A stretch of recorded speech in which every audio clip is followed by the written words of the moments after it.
मनुष्य जीवन भगवान का दिया हुआ सबसे बड़ा उपहार।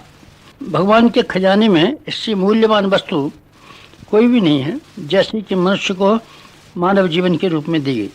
इस मूल्यवान वस्तु का लाभ तब है जब उसका उपयोगिता समझी जाए और उपयोगिता समझ करके उसका ठीक तरीके से सदुपयोग किया जाए। हम सदुपयोग कर नहीं पाते क्योंकि उसका मूल्य नहीं समझते। जिस चीज़ का मूल्य समझ में ना आए भला उसका सदुपयोग के सवाल कहाँ उत्पन्न होता है। जीवन को हम निरर्थक वस्तु मानते हैं और ये मानते हैं ये कोई भार हमारे ऊपर टंगा हुआ है और उनको भार वहन करना पड़ रहा है। असंख्य मनुष्य ऐसे हैं जिंदगी जीते तो हैं पर ऐसी ज़िंदगी जीते हैं मानो किसी ने उनके ऊपर वजन लाद दिया गया हो। जबकि सही बात यह है इतनी बड़ी संपदा पाकर मनुष्य के लिए ये गुंजाइश है कि अपना जीवन सफल और सार्थक बनाए। साथ साथ भगवान ने जिस विशेष प्रयोजन के लिए ये मनुष्य जीवन दिया है उसको भी पूरा करे।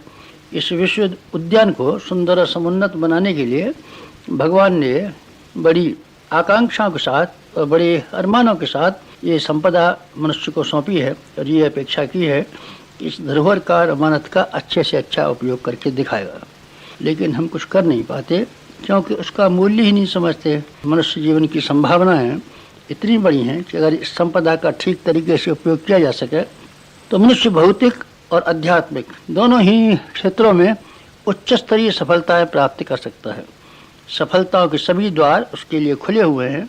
शर्त यह है कि आदमी अपनी सत्ता की महत्ता को समझे और ये जाने कि हमारे पास कितनी बड़ी मूल्यवान चीज़ें हैं। हमारा शरीर कितना मूल्यवान है, हमारा मस्तिष्क कितना मूल्यवान है। इसके भीतर जो अन्य अन्य गुण कर्म और स्वभाव की विशेषताएं भरी पड़ी हैं वो कितनी कीमती हैं। अगर उनका ठीक इस्तेमाल कर सकें तब, न कर सकें तब तो हीरा भी हो कोई भी चीज़ हो बेकार ही रहेगी और बेकार ही साबित होगी।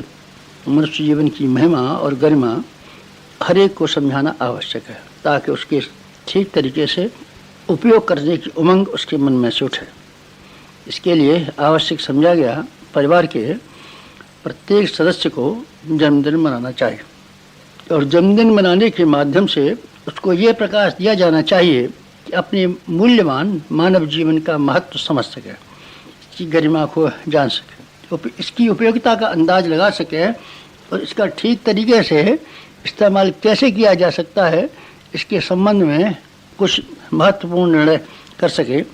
इन सब उद्देश्यों की पूर्ति के लिए जन्मदिन का उत्सव मनाया जाना आवश्यक समझा गया। ये अनिवार्य कर दिया गया है अपने परिवार के किसी भी सदस्य को बिना अपना जन्मदिन मनाए बिना नहीं रहना चाहिए। कि क्या लाभ समझे गए और क्यों ऐसे अनिवार्य नियम बनाया गया। ऐसा अनिवार्य नियम इसलिए बनाया गया है आदमी को एक भावनात्मक वातावरण में, एक उत्साहवर्धक वातावरण में कुछ महत्वपूर्ण बातें समझाई जा सकें। कुछ महत्वपूर्ण अवसर ऐसे होते हैं जिनमें आदमी को उत्साहित किया जाता है और उत्तेजित किया जाता है।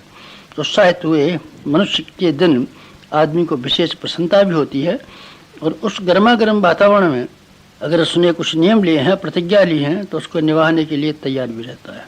और आदमी को ये विचार और मान्यता अपनाने के लिए बाधित किया जा सकता है कि वो स्व की महत्ता को समझे, स्व के गौरव गरिमा को स्वीकार करे और जीवन को इस तरीके से बिताए जिससे कि इस महिमा और गरिमा का को अक्षुण्ण बने रहने का मौका मिले।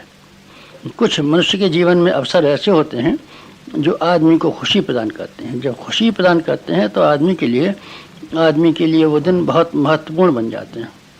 आदमी कभी कुश्ती जीत करके आए या खेलों में से कोई उपहार लेकर के आए, जीत के आए तो उसके चेहरे की खुशी देखी जा सकती है, कितना खुश प्रसन्न मालूम पड़ता है और ऐसी खुशी से उसकी शारीरिक और मानसिक शक्तियों का विकास होता है। खुशी उत्तेजना दे करके हम आदमी को आंतरिक और बहिरंग दोनों ही जीवनों में विकसित और उत्तेजित कर सकते हैं। सामान्य नीरसता के जीवन से छूट करके कुछ ऐसे प्रकाशपूर्ण जीवन में प्रवेश करता है जो उसके लिए आगे चल करके और उस समय महत्वपूर्ण साबित हो। ऐसा ही अवसर जन्मदिन के आधार पर हर एक को मिले अपने संबंध में गौरव गरिमा को समझने के लिए, खुशी हासिल करने के लिए और आत्मबोध का आधार खड़ा करने के लिए। आत्मबोध मनुष्य जीवन का सबसे बड़ा ज्ञान है। अपने बारे में जान लेना, अपने को देख लेना। भगवान ने गीता में बार बार कहा अपने आप को जानो, अपने आप को देखो, अपने आप को समझो, अपना उद्धार करो और अपने आप को गिराओ मत। ये आत्मबोध मनुष्य को हो जाए तो समझना चाहिए कि आध्यात्मिक उन्नति का द्वार खुल गया है। अपने संबंध में गहराई से विचार करने के लिए आत्मबोध का दिन, जन्मदिन का दिन बहुत ही महत्वपूर्ण माना जा सकता है।